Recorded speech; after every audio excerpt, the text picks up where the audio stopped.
Eu quero perguntar se vocês têm fome para mais uma sessão.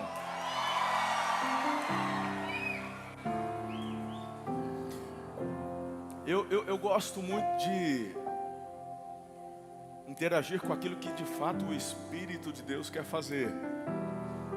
Então, desde do início do Confra, perguntando: Senhor, o que o Senhor quer fazer? Eu sei do tema cristocêntrico, mas eu quero trazer algo que venha realmente de encontro nesse momento. E algo não só queimou, mas explodiu dentro do meu peito hoje. E eu quero compartilhar isso aqui com vocês, mas eu preciso da atenção de vocês. Eu quero muito que vocês peguem um bloquinho de nota de vocês, o celular, e anotem aquilo que o Espírito começar a falar de acordo com o exemplo que eu vou compartilhar da vida desse homem de Deus, que marcou a história dele, na época dele, na geração dele. O que eu sinto no meu espírito é que alguns apontamentos pessoais virão a vocês, enquanto eu vou explanando aqui. E eu quero dizer também que essa história que eu vou compartilhar, ela tem algumas aplicações muito próximas à nossa realidade aqui no Brasil. Mas o ponto mais alto, para mim, está na conclusão. Então eu queria muito que você acompanhasse a minha linha de raciocínio, para que no final você consiga absorver tudo aquilo que o Senhor quer de fato liberar e fazer na sua vida. Amém? Então vamos lá, eu quero convidar você a orar comigo. Quero declarar em nome de Jesus, quantos que estão aqui na frente e os que estão lá na última fileira receberão em partes iguais. São como os valentes de Davi. Alguns ficam no Ribeiro de Besor, mas todos têm um posicionamento estratégico. Você aí do fundo, Deus vai te pegar de uma forma muito poderosa. Deus vai falar muito no seu coração. Deus vai falar no coração dos voluntários, dos intercessores, dos pastores, dos líderes do Confra Live. Deus vai pegar você. Tem algo muito... Ora comigo, Pai.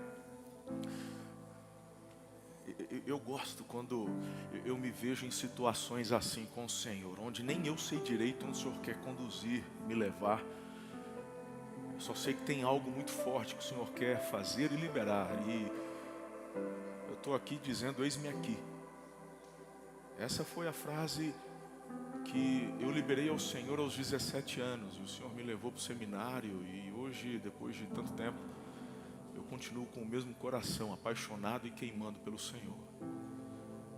E a minha empolgação é poder estar diante destes jovens que tinham a minha idade, muitos deles, quando eu disse sim.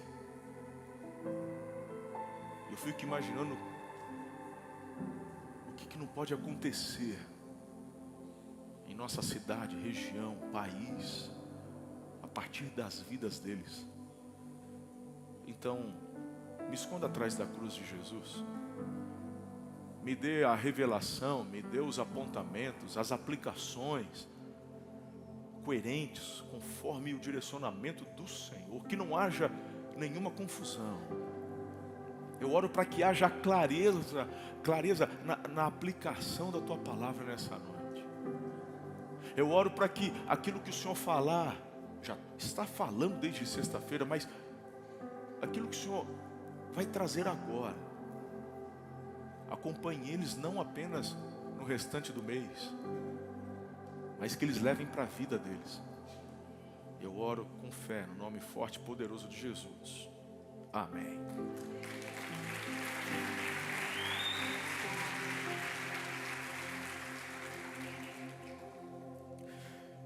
Quem é você na história das gerações? Eu queria que você pensasse nisso.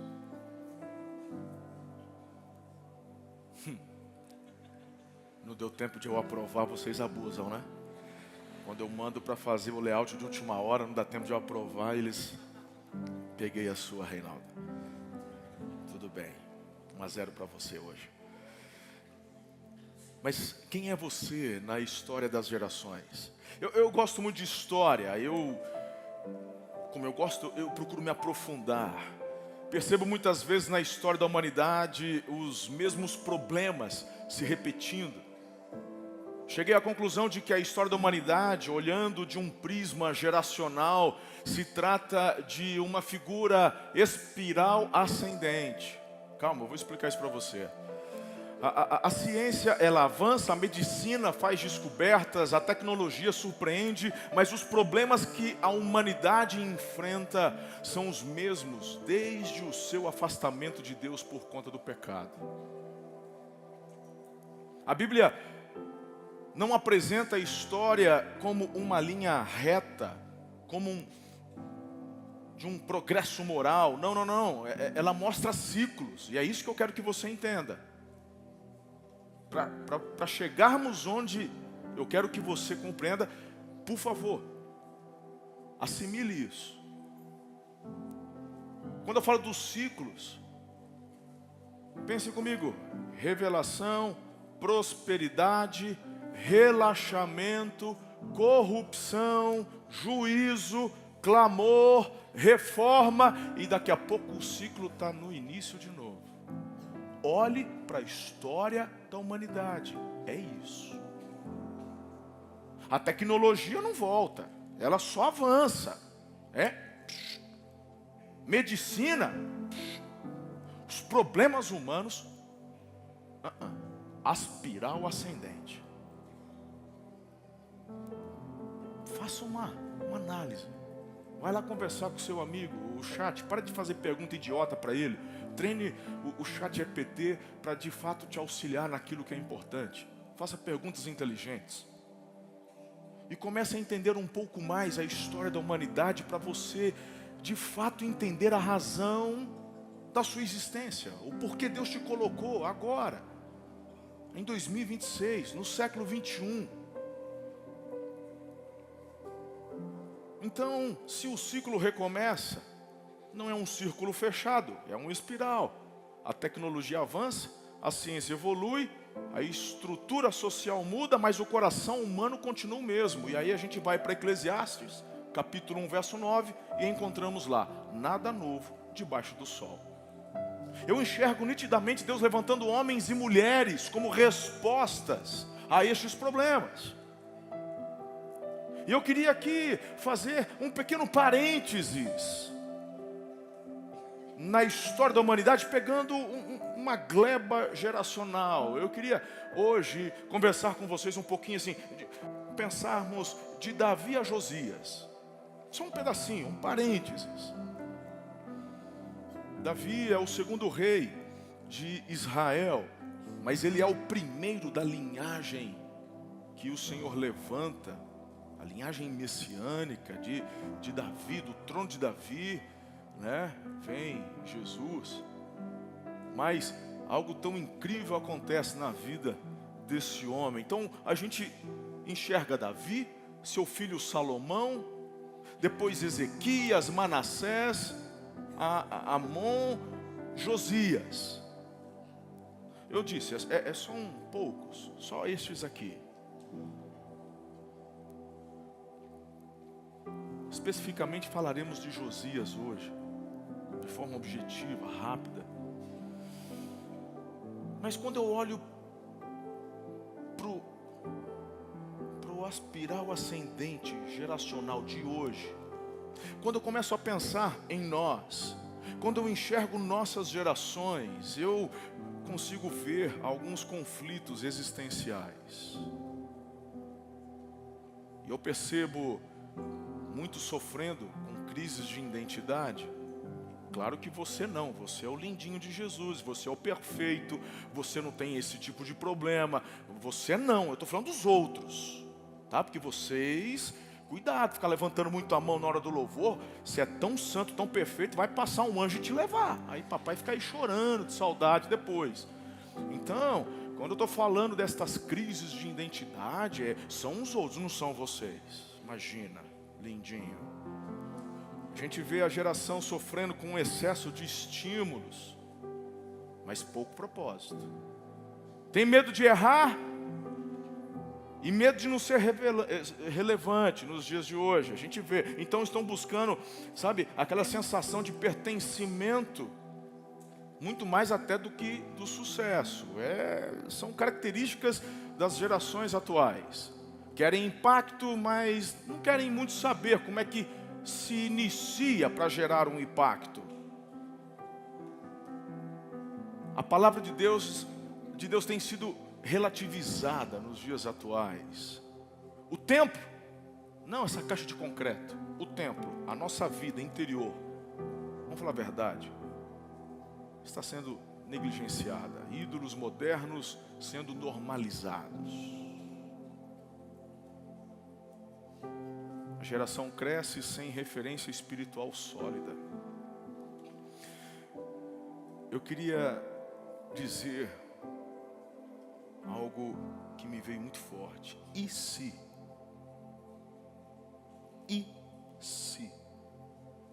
Deus estiver levantando um Josias coletivo, não uma figura, apenas um homem ou uma mulher, não, um Josias coletivo, uma geração. E se Deus estiver levantando Josias hoje aqui, aí vem a pergunta do tema: quem é você na história das gerações?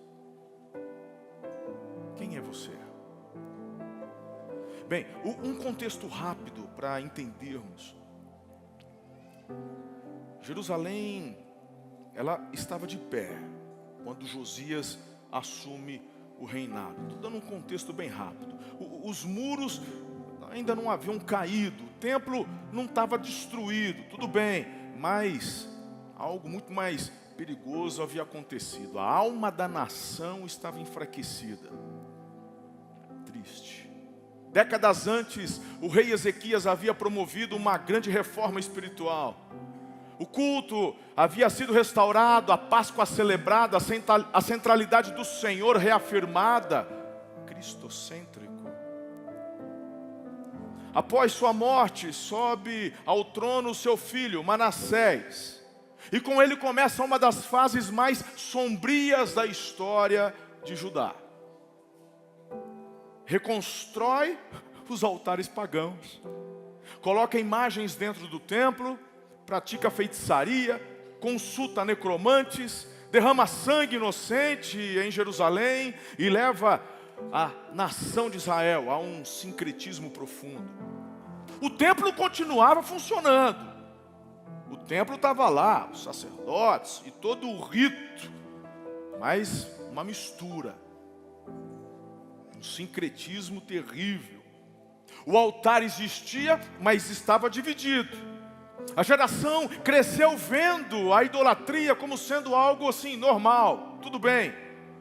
Após Manassés, o seu filho Amon assume, ele não se humilha, ele não promove reforma, ele reina apenas por 2 anos e é assassinado, imagina. E é nesse ambiente que surge na história o nosso querido Josias. Josias está crescendo, enxergando e vendo tudo isso daí. Um palácio espiritualmente instável, uma cultura confusa, um templo deteriorado, uma liderança sem reverência a Deus. E por isso não se tornando também referência para ninguém. E então, aos 8 anos de idade, esse menino é colocado no trono. Não por mérito, mas por sucessão. Não foi por preparo, mas por necessidade. Alguém tem que assumir. O cenário político era muito instável. A Assíria, antiga Mesopotâmia, começava a se enfraquecer. O Egito estava buscando influência e a Babilônia começando a colocar suas asinhas de fora. Lembra da Babilônia, né? Lembra, eu sei que lembra. É aqui que ela começa a se levantar. Judá estava pressionada externamente, mas também internamente.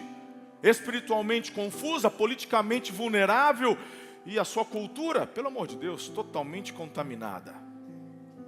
E no meio disso tudo, aos 16 anos, Josias, que assumiu aos 8, mas agora aos 16, a Bíblia diz que ele começa a buscar o Senhor.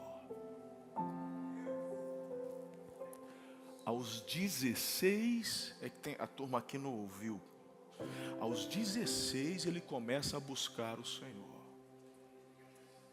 Porque tem a turma que acha que a gente é chamado para ser babá de adolescente. Me recuso, irmão. Não somos. Nós não estamos aqui tirando vocês do mundo durante o período de carnaval para vocês não se contaminarem. Já passamos dessa fase. Não tem como. Para quem quer o carnaval, está na mão. É ir no celular. É só tocar o scroll. Está tudo aí.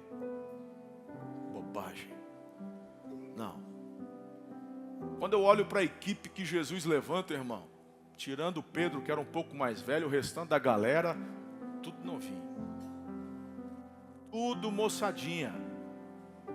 Enquanto nós nos reunimos aqui, eu olho e vejo tantos adolescentes jovens, eu falo, uau. Aí de repente o texto me diz que o Josias aos 16 começa a buscar, no meio desse contexto regaçado, desse contexto horrendo, desse contexto, e aos 16 ele começa, bom, a história começa a ficar interessante então. Onde vamos chegar? Bem, ele não busca a Deus por conta da tradição, que era forte. Eu acabei de dar o contexto para você, tradição nenhuma. Um bisavô que era o próprio Satanás encarnado, você está louco? Um pai, que misericórdia, que exemplo teve? Não foi por conta do ambiente favorável, mas foi por conta de uma decisão pessoal. Aos 20 ele começa, sabe o que? A remover os ídolos. Aos 26 ele decide restaurar o templo. Não estava em ruínas, mas estava abandonado. Tem os textos que eu vou falar daqui, eu vou ler para você daqui a pouco. Estava cheio de rachadura. Mas ele aos 20, não, a gente tem que restaurar esse negócio. Durante essa restauração, algo simbólico acontece. Preste atenção. Esse é um ponto alto aqui nesse contexto. Sabe o que ele encontra? Na restauração do templo. Vamos botar a casa em ordem? Vamos arrumar isso daqui? O que estava escondido lá? O livro da lei. A palavra. Só tinha tradição, irmão. Tinha templo, tinha sacerdote, tinha sacrifício, mas tudo uma palhaçada. Sabe quando você só vai na igreja porque está acostumado? Sabe quando você está assim sentado ouvindo um sermão, mas está abaixado com a cabeça olhando o WhatsApp? Tipo assim, é o que está. Repito, não é o seu caso, que você fique em paz. Oh, ixi.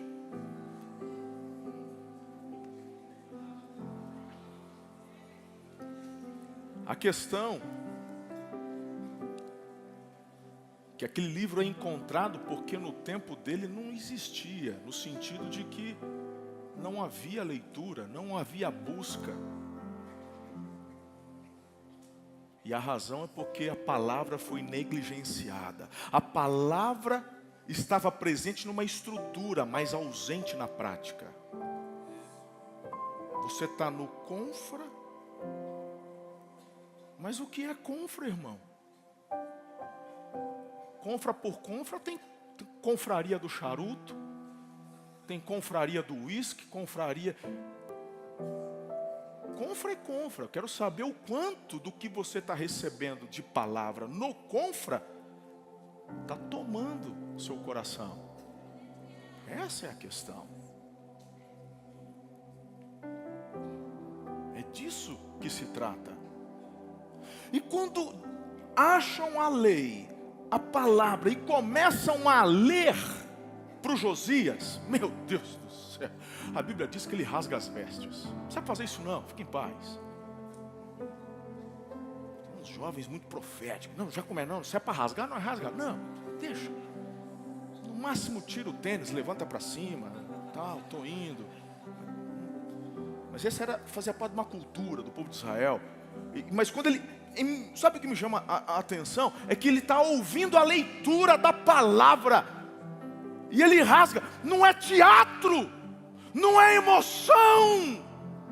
Não é porque está sentindo um comichão gospel. É porque está entrando na consciência, na alma, e toca o seu espírito. Ele entende que a nação não estava apenas atrasada, ela estava desalinhada com a aliança. Um cara que começou a buscar a Deus aos 16. 10 anos se passaram, ele ouve o que não tinha ouvido antes. Mas por conta de um coração que já tinha fome, quando ouve, ele repercute. Algo acontece. E esse quebrantamento tem a ver com o lugar onde Deus o havia colocado. A quem mais é dado, mais será cobrado.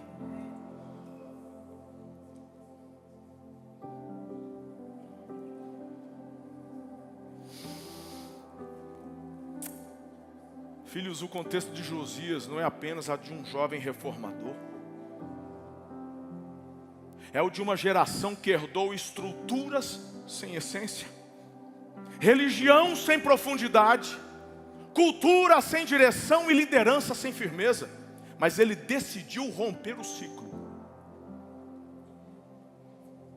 Como eu disse, o texto, 2 Reis 22:5, lá está dizendo: para darem aos que fazem a obra, para repararem as fendas da casa. Que casa é essa? O templo. Estava em rachaduras.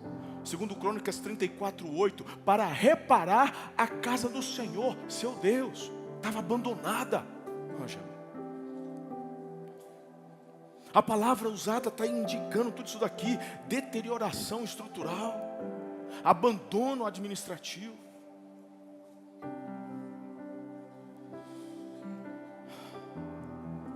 Bem, diante desse contexto, eu queria abordar algumas questões com você hoje aqui. A primeira delas é este chamado precoce na vida de Josias, o rei Josias. 2 Reis capítulo 22, verso 1 e 2 diz: tinha Josias 8 anos de idade quando começou a reinar, reinou por 31 anos em Jerusalém, fez o que era reto aos olhos do Senhor e andou em todo o caminho de Davi seu pai. Não se desviou nem para a direita nem para a esquerda. Começa aos 8, cresce no ambiente, sabe, espiritualmente corrompido. Seu avô, seu pai não valia nada, nenhum dos dois. O templo abandonado, palavra perdida, cultura contaminada. Ei, quando eu olho para isso aqui, eu estou vendo que Deus não está esperando de nós uma maturidade cronológica. O que Ele espera de você e de mim é uma sensibilidade espiritual. E eu vejo muitas pessoas colocando justamente essa desculpa na cronologia. É porque meu pai, meu avô, é porque a igreja. Deus não está perguntando sua idade, Ele está perguntando a sua disponibilidade. Deus não fica ungindo gente distraída não, Ele está ungindo pessoas decididas. E essa palavra é pontual, porque a gente não quer fazer o e-gospel no corredor de fogo aqui não. A gente quer de fato que você leve para a tua cidade, para a tua casa, uma unção que vai te levar a impactar os lugares onde você colocar a planta dos teus pés. Seja na faculdade, seja na escola, seja onde quer que você esteja. Deus não unge distraídos, Ele unge decididos. Foi um chamado precoce, mas uau, incrível. Quem é você na história das gerações?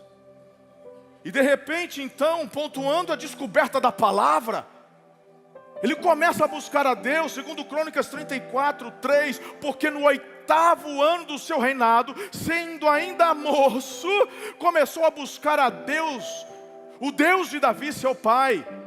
E no 12º ano começou a purificar Judá e Jerusalém.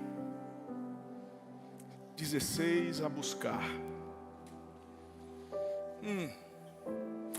O bisavô dele era um cara que foi cabeceira. Teve um período meio ruim, é o tal de Ezequias. Ele chegou a promover um avivamento. No final ele até se arrepende depois de alguns caminhos, porque... Mas quando eu olho para essa questão geracional, o Ezequias, que fez algo tão bacana, foi o pai do Manassés, poxa, que foi o pior. O Manassés chegou a queimar o próprio filho em adoração a Deus pagão. Você é louco, irmão. Ele chegou a trazer essa torpeza para Israel. O filho do cara que chegou a promover avivamento, Ezequias. Então eu fico me perguntando, que tipo de avivamento é esse que você está produzindo, que não consegue impactar nem o próprio filho? Deus chega para ele, inclusive, por boca do profeta Isaías, fala, ó, tu vai morrer, essa doença que você pegou, essa infecção aí, vai morrer. Põe tua casa em ordem, porque eu estou vendo que você está fazendo um avivamento, está arrumando, mas não está vivendo dentro de casa o que deveria viver. Diferente, por exemplo, de Davi, que impacta Salomão. Todo mundo fala, o Salomão tinha um coração desprendido, o Salomão pediu sabedoria. Fala aqui com a minha mão, brother. Pô, Salomão só repercute o que vê o pai fazer. Por que ele não pede dinheiro? Porque o Davi foi próspero, cara. Vou pedir dinheiro para quê? Não pediu para ganhar a guerra. O pai dele ganhou tudo, pô. Aí o que acontece é o seguinte, quando ele assume o reinado, está lá no texto, o pessoal pula essa parte, está dizendo, me dê sabedoria para cuidar do povo. Ele entendeu na vida de Davi o propósito. E aí Deus diz para ele, porque não me pedistes riqueza, então também além da sabedoria vai ter tudo isso daí. Agora, o Salomão repercute da essência do pai, que era o amor à presença. Agora, como eu falo sobre gerações, poxa, de repente o Manassés está queimando o filho. Bom, mas graças a Deus, mesmo com um exemplo tão ruim do avô, do próprio pai, que era tão ruim que os oficiais assassinaram ele. Devia ser muito ruim. Assume aos 8. E aos 16 começa a buscar. Bem, por que isso é tão relevante, bispo, para hoje? Olha para mim, por favor. Olha para mim. Sabe por quê? Sabe o que Deus falou comigo? Diante de tantos escândalos que a gente está assistindo hoje nas igrejas, não é só no Brasil não, hein? Nos Estados Unidos também, meu brother. É aqui, é lá. A questão é geracional. Diante de tantos escândalos,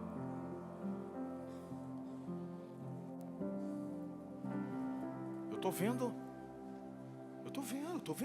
os meus filhos espirituais, eu estou vendo a minha igreja, eu estou vendo a geração de vocês, dizendo, não tem jeito, né? Olha para a política, aí é mais no Brasil. Todo lugar tem corrupção, mas no Brasil, pelo amor, aqui o pessoal faz faculdade disso. Não dá, né?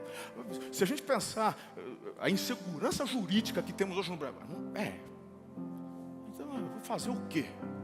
Por que eu vou ser o único trouxa que vou fazer as coisas certas? Por que eu vou ser o único trouxa que vai ficar buscando a Deus, cultuar a Deus, fazer tudo certinho, e não sei o quê? Não, tá aí, ó. O pessoal que era para estar indo além de onde o pai deixou, estão brigando. É escândalo em cima de escândalo. É um falando mal do outro. O outro faz um evento no estádio, o outro está reclamando, é porque usou dinheiro público, e meu irmão, e aí está aqui os Josias. Mas vou fazer o quê? Larga a mão, pô. Aí a turma está indo para onde? Candomblé. Estão indo para lá. E diz que estão buscando Jesus lá.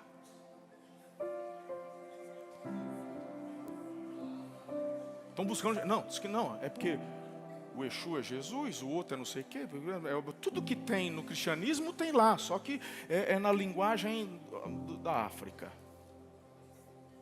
É o que eles estão falando. Olha para mim, olha para mim. Não estou falando mal deles não, cara. Eu estou falando mal da minha geração. Que se eles estão entendendo desse jeito, é porque a minha geração não ensinou. É a geração Josias. A palavra tem a estrutura, mas a palavra está escondida em algum lugar, botada em algum canto. Tem evento, tem louvorzão, tem auê.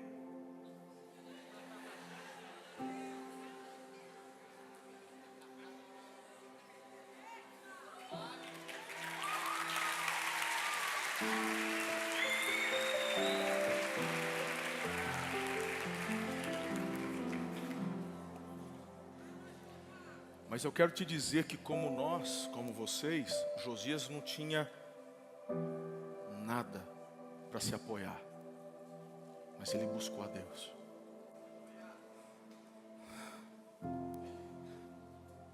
Você pode ter vindo de uma linhagem quebrada, mas pode se tornar o início de uma linhagem restaurada.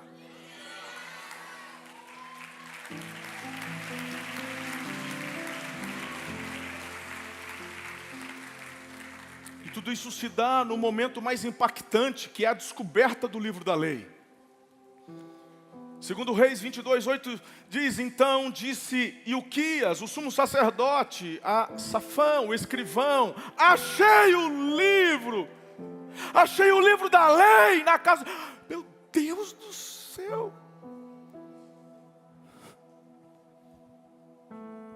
É desesperador, cara.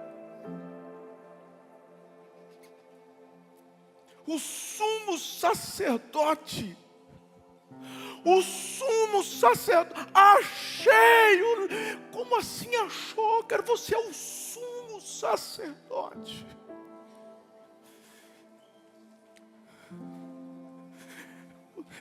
Hoje a gente está vivendo isso, cara, pastor de internet.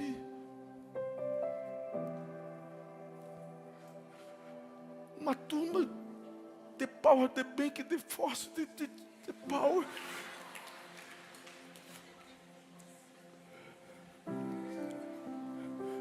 Senhor, estamos ávidos pelos pastores começarem a gritar: achamos a lei, o livro, a palavra.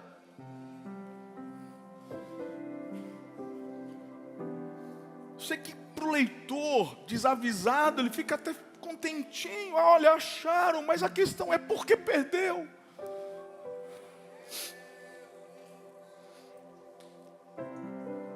Segundo Reis 22, verso 11 diz: tendo o rei ouvido as palavras do livro da lei, rasgou suas vestes. Se a palavra está perdida, a geração se perde. Então quando eu olho para o que acontece hoje, não tem como não fazermos a meia-culpa. Por quê? Por quê? Deve ter, tem sincretismo, não tem compreensão, está faltando palavra. Durante a reforma do templo, encontraram o livro da lei, leram para ele se quebrantou. Agora veja só que interessante, havia uma profecia, a profecia do juízo. Mas o Senhor agiu de misericórdia para com Josias. E por quê? Porque o coração dele se quebrantou. Verso 18 de 2 Reis 22. Porquanto o teu coração se enterneceu e te humilhaste perante o Senhor, também eu te ouvi, diz o Senhor, pelo que eis que eu te reunirei a teus pais, e teus olhos não verão todo o mal que hei de trazer sobre este lugar. Ele consulta a profetisa Hulda, e a resposta é forte: virá um juízo, mas Deus está dizendo, você não vai ver, por conta do teu coração, você se quebrantou, você se humilhou. Josias, ele não cancela o juízo, mas o juízo é adiado por conta do posicionamento dele. Eu quero dizer a você, Josias, que a reforma começa dentro, não dentro da igreja, dentro de você, dentro de mim. A maior declaração sobre a vida de Josias está em 2 Reis 23, 25. Antes dele, não houve rei que se convertesse ao Senhor de todo o seu coração, de toda a sua alma e de todas as suas forças, conforme toda a lei de Moisés. E depois dele, nunca se levantou outro semelhante. Este é o resumo da vida de Josias.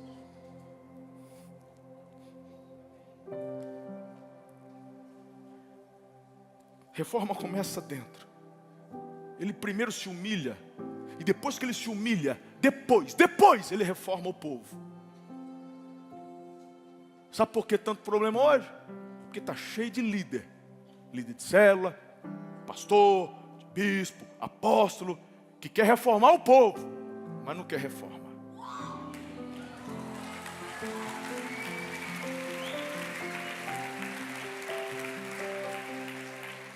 Eu quero dizer a vocês que avivamento não começa no palco, começa no quarto.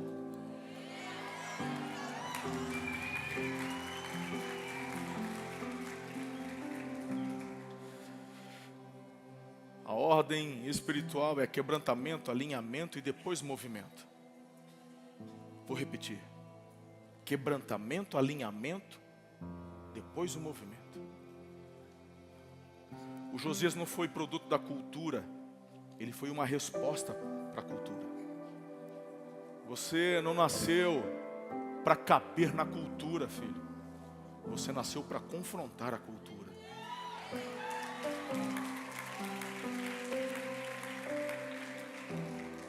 Josias não era apenas um jovem que fez reforma, ele era um ponto de inflexão numa linhagem quebrada. E eu concluo nessa noite.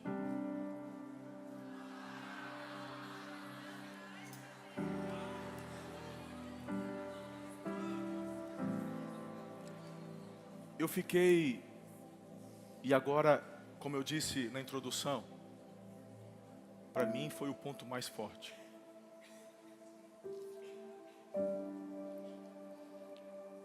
Na verdade, eu trouxe tudo isso só para te compartilhar esse final. E é o que está queimando aqui dentro, cara. Porque, claro, eu conheço as histórias bíblicas, eu conheço, mas meditando hoje sobre Josias, e essa parte tão forte, achou a palavra e tal, um ponto de inflexão numa cultura quebrada. Mas a pergunta que me veio foi: como ele terminou? Porque é uma frase, Fernando, que eu tenho comigo desde que eu comecei. Eu devo, preciso, eu quero terminar aprovado. Então, quando eu ouço, porque cachorro picado de cobra tem medo de linguiça. Eu já conheço bem a história do Ezequias, porque eu prego muito sobre Ezequias. O abisavô do Josias. E aí eu fui me aprofundar um pouco mais. Já conhecendo, mas eu queria um pouco mais. Mergulhar um pouquinho mais na cultura. Um pouco mais na época. Como é que o Josias termina? Bem, vamos falar da morte dele, segundo Reis 23, 29. Nos seus dias, Faraó, Neco, rei do Egito, subiu contra o rei da Assíria. E o rei Josias lhe saiu ao encontro. E Faraó Neco o matou em Megido, logo que o viu. Segundo Crônicas 35, 22, 24. Porém Josias não quis voltar o rosto dele. Antes se disfarçou para pelejar. E os flecheiros atiraram ao rei Josias. Então disse o rei aos seus servos: tirai-me daqui, porque estou gravemente ferido. Josias morreu aos 39 anos. Preste atenção no que eu quero falar para você nessa noite. Preste atenção, meus pastores. Muita atenção. Ele morre aos 39 anos de idade. Um cara que está no ápice do seu reinado, no ápice do seu avivamento pessoal, no ápice da sua influência com relação à sua nação, ao ponto do Senhor, assim, o juízo vem, mas não agora.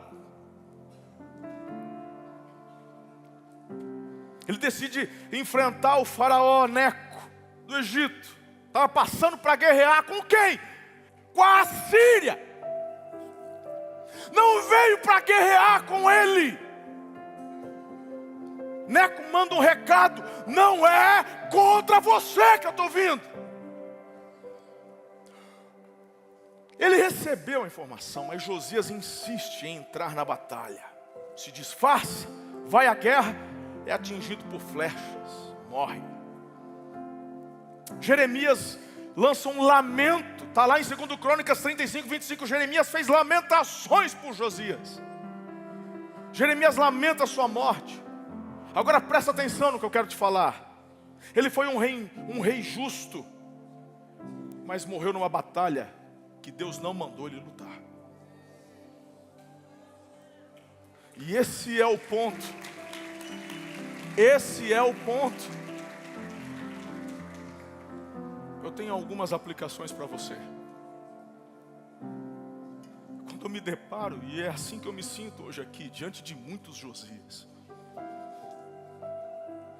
Vocês não têm ideia, muitas vezes nós estamos ali nos fundos, nos bastidores, assistindo vocês aqui na adoração, e a gente está lá atrás chorando. Porque estamos vendo Josias rasgando suas vestes espirituais diante do Senhor.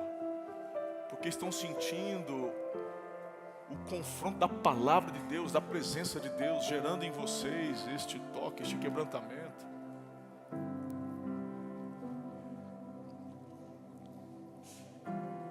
Mas o que você precisa entender hoje é que você pode começar certo, mas vai precisar de discernimento até o fim. Alguns de vocês já estão no 13º confra.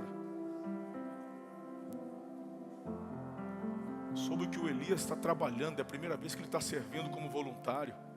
Mas a primeira conferência ele estava na barriga da Carol. Eu fico falando, uau, olha as gerações, cara. Começou lá, o pai ainda está servindo.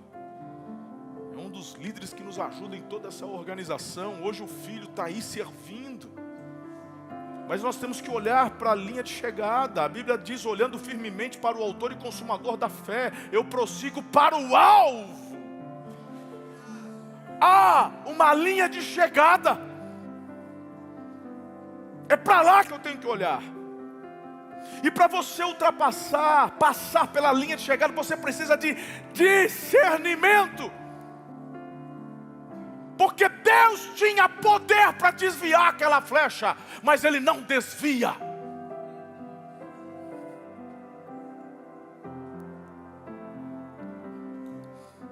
Tem luta que você não deve lutar, porque simplesmente Deus não te chamou para lutar essa luta.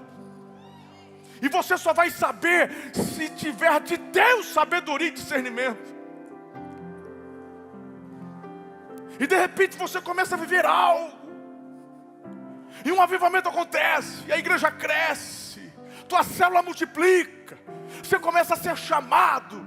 E de repente o teu pastor fala, calma, espera. Aí você fala, não, ele quer me podar.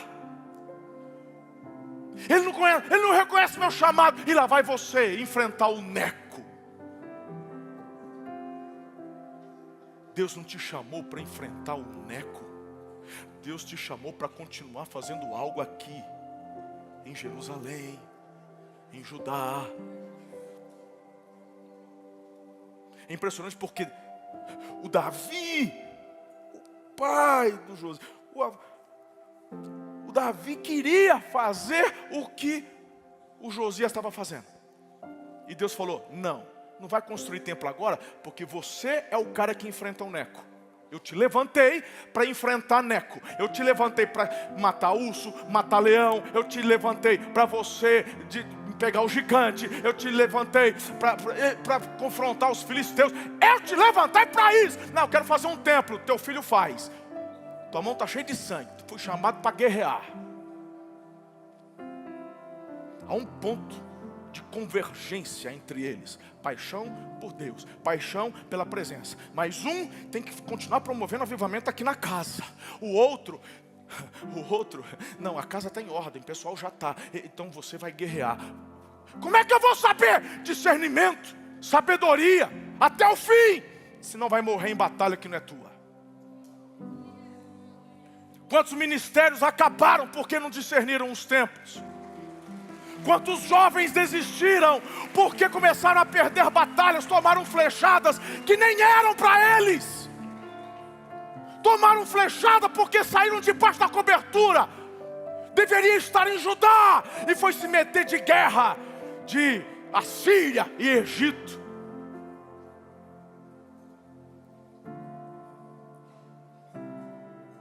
Fica se metendo em guerra dos outros. Fica metendo bedelho em discussão de internet. Vai querer discutir teologia. Não sabe nem a Bíblia direito. Se pedir para falar da fé, se pedir para conversar e explicar a salvação, não conhece direito nem a teologia da graça, mas quer falar opinião de teologia na internet. É brigar com o Neco. Vai tomar flechada, vai morrer espiritualmente. Acaba teu ministério, Josias, antes do tempo.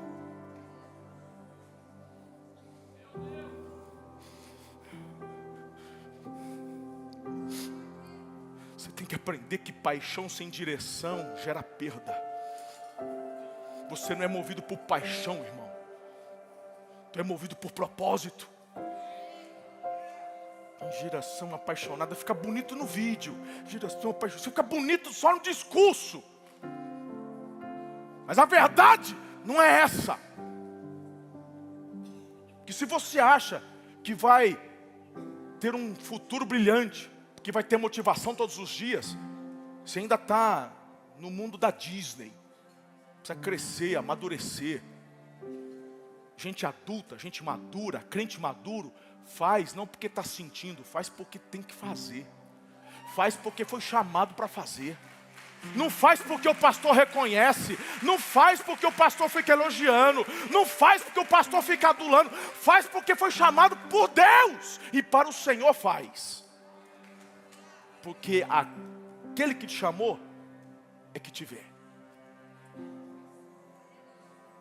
Do contrário, vai perder um potencial enorme. O que mais eu aprendo? Eu aprendo que integridade não substitui discernimento. Era íntegro, era honesto, era avivado, era homem de Deus, mas sem discernimento, tomou flechada que não devia tomar. Por quê? Porque estava no lugar errado, onde não deveria estar. Deveria ter aprendido com a experiência do pai Davi. Deveria estar na guerra, mas estava na sacada, vendo a Batseba tomar banho. Na época dos reis estarem na guerra, estava Davi, na parte da tarde, levantando do seu leito, e na sacada vai ver, você já sabe. Que a sua geração é uma geração intensa, isso eu sei. Hoje eu estou aqui só para te falar uma coisa. Vocês, eu de verdade, eu sou um dos maiores defensores de vocês. Eu falo isso inclusive para outros pastores da minha idade, mais velhos do que eu. Eu falo, vocês são uma das melhores gerações que eu já vi. tanto de estudo, de história e das que eu conheço. E eu falo isso de fato e de verdade. Mas eu preciso trazer para vocês uma pontuação. E a pontuação é esta. Vocês precisam aprender sabedoria e discernimento. Não basta começar em Deus. Precisa continuar ouvindo Deus. Apesar da morte trágica, a Bíblia diz algo muito impressionante sobre Josias. Antes dele não houve rei que se voltasse ao Senhor, de toda a alma e de toda a força. Josias, ele não termina como fracasso espiritual. Ele terminou como referência de entrega, mas a sua morte também acelerou alguns eventos que poderiam ter sido postergados se ele continuasse vivo. O exílio da Babilônia foi acelerado por conta da morte de Josias.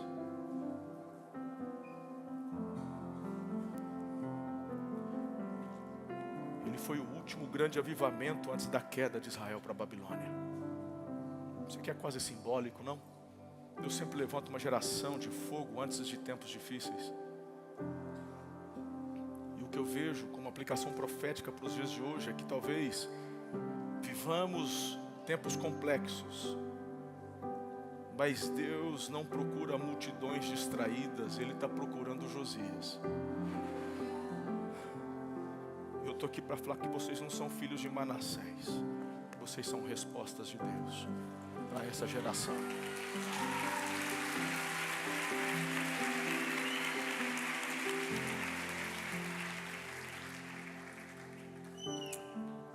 Eu não quero antecipar algo que não é para acontecer agora. E eu queria que você entendesse isso, porque a partir de hoje, a partir desta conferência, vocês estão recebendo desde sexta e continuarão recebendo algo que vai ser incrível, não apenas para vocês, mas para aqueles que estão ao redor de vocês. E essa mensagem, essa conclusão de hoje é para que isso não se interrompa. Não por causa de escolhas e decisões erradas nossas, falta de discernimento, sabedoria, não.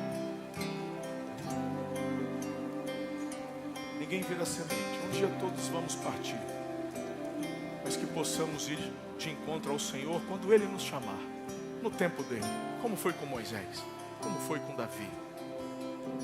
A Bíblia diz que Davi partiu em tenra idade, já era velhinho, amado, cuidado.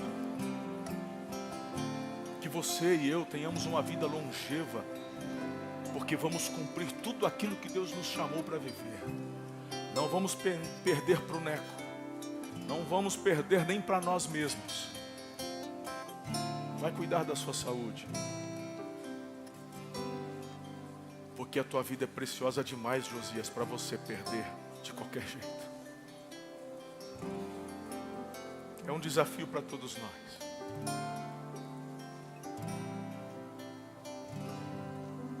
Você não vai perder para o diabo. Você não vai perder para ninguém. Você é mais que vencedor em Cristo Jesus. Coloque-se em pé.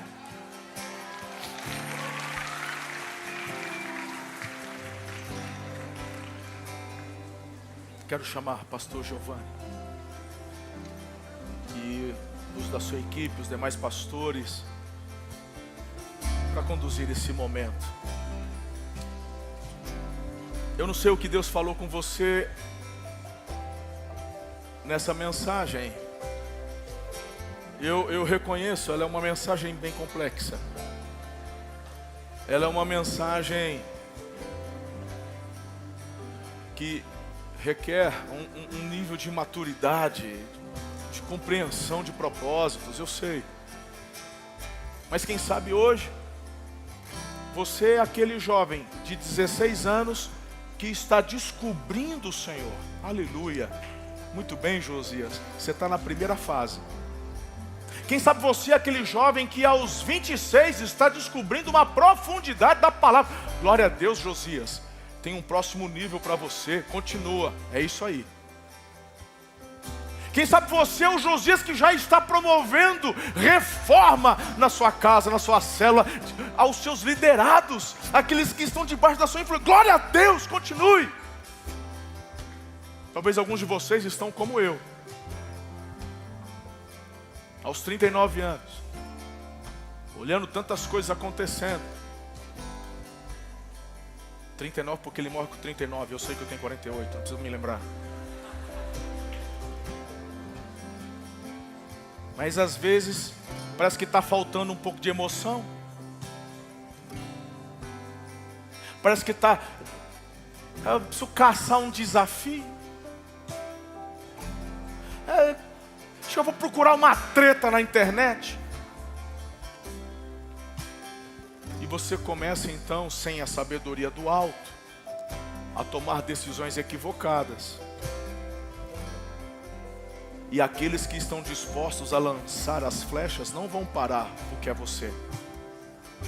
Mesmo te avisando, não vem por tua causa, mas se você se coloca na frente, vai tomar. E Deus que poderia livrar, o Josias ele não livrou. Eu não posso perder tempo e nem abreviar todo o projeto que Deus me chamou para realizar.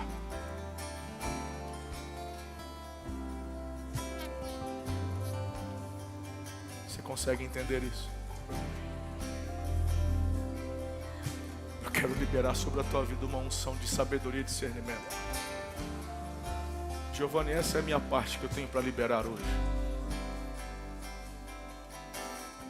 E a sua equipe vai conduzir o corredor, mas se você me perguntar, bispo, se você pudesse resumir o que você entende da parte de Deus que te trouxe até aqui, que alargou a tua influência até aqui, eu resumiria nestas duas palavras: discernimento e sabedoria. São duas coisas que eu oro e peço a Deus desde que era adolescente, porque aprendi da minha mãe isso. Ela me ensinou. Peça a Deus sabedoria, peça a Deus sabedoria. E essa é a oração que eu tenho feito todos os dias. E o resumo dessa mensagem é justamente sobre isso. E é o que eu quero liberar sobre vocês. É a minha contribuição sobre suas vidas neste confra, nesse ano. Então, se você tem fé para receber, se você tem fome porque entende a necessidade, estenda suas mãos como quem de Deus recebe algo. Pai, de graça recebemos e de graça damos, porque não tem a ver conosco, comigo, tem a ver contigo. Tem a ver com aquilo que o Senhor quer fazer nas gerações. Tem a ver com o teu amor pela humanidade, ao ponto de dar a vida do teu próprio e único Filho para nos resgatar. Não tem a ver com uma denominação.